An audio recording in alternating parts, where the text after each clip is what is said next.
Dersazazaki, sazaca ders. Mayoda kad des sazaki fiil musen. Bir dakikada 10 zazaca fiil öğreniyoruz. Uyayış gülmek, vermayış ağlamak. Teşun biyayış susamak,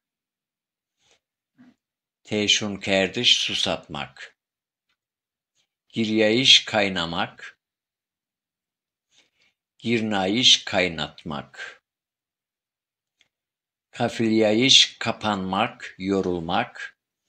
Kafılnayış kapatmak, yormak. Veşun biyayış acıkmak, veşun kerdiş acıktırmak.